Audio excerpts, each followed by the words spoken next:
Hello students, welcome to week 1 of the Accounting Principles class. I hope and pray your week is going really well. One of the videos we distribute each week for our online courses here at ACU is a mini lecture. The mini lecture gives you an overview of what is coming your way during the upcoming week while briefly hitting some of the important concepts from the text, from the course text that is. These video mini lectures they're not comprehensive, okay, but they're meant to point you in the right direction, so make sure you're reading and digesting the assigned reading as well, because that's really where the meat of everything is at. Let's take a look at week 1 for this course.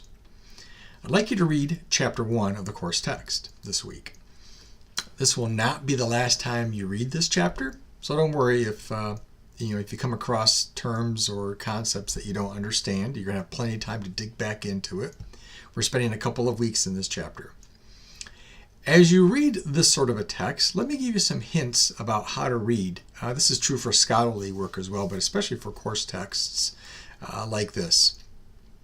First, read the learning objectives in the beginning of the chapter. Get a feel for what's coming at you and what the authors or the researchers want you to know. So read those learning objectives. Next, skim the chapter from the front to the back. Don't read it thoroughly though, okay? Don't get sidetracked with doing any deep reading. Just look for the major subtitles and peek at the charts and the graphs and the tables. Kind of know where everything is at and what the big topics are. After that, read the summary or the conclusion at the end of the chapter. Again, don't worry about doing problem sets or anything else like that. Read the beginning.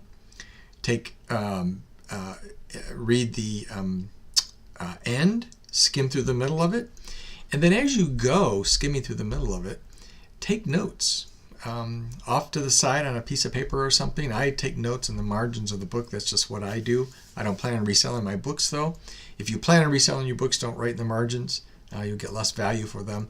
But in any way, make sure you're taking notes along the way as you read or skim from the front to the back. So again, make sure you're looking at the learning objectives first, skim the chapter, and then read the end conclusion. Now, after that, you go off looking for some answers to the questions that you might be asking yourself.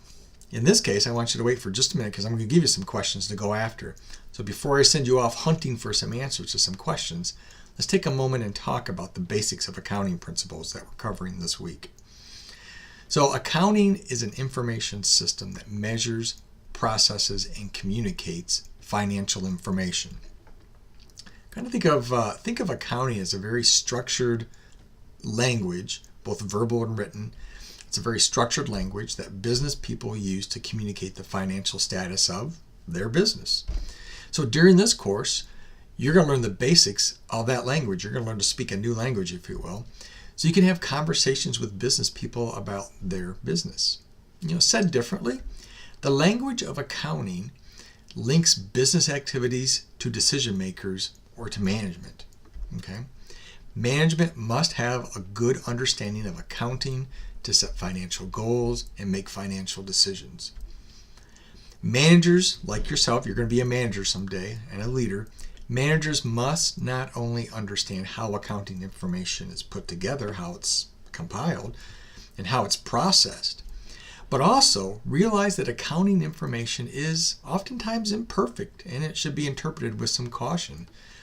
In business, you have to be able to question, analyze the financial data that's being presented to you by other people.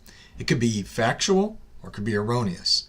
And your business could depend on it, especially if it's wrong information that you're making decisions on. So this course is going to teach you a new language that you can use to assess and evaluate business documents or your business.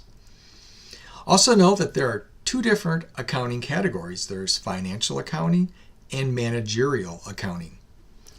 That said, here are some questions for you to go hunt down in this chapter after you read the learning objectives, skim the chapter, and then read the conclusions and whatnot. Again, make some notes, but here are some questions I want you to go looking at after you do that. First question. What are the differences between the 2 categories of financial accounting and managerial accounting? Why are there differences? Why do we need 2 different perspectives on the same set of data? Think about that and see if you can find the answer. And I want you to go look for the 4 questions that must be answered when making an accounting measurement. So 4 questions in that chapter, and they're called out, questions that need to be answered before you dive into and do an accounting measurement. Okay, listen, that's it for now. I'll be available during the virtual office hours on Tuesday evening from 6 p.m. to 6:30 p.m. Mountain Time, your time. Contact me with questions in between time. Have a great week, and remember, God is on his throne. He's always been there, and he always will be.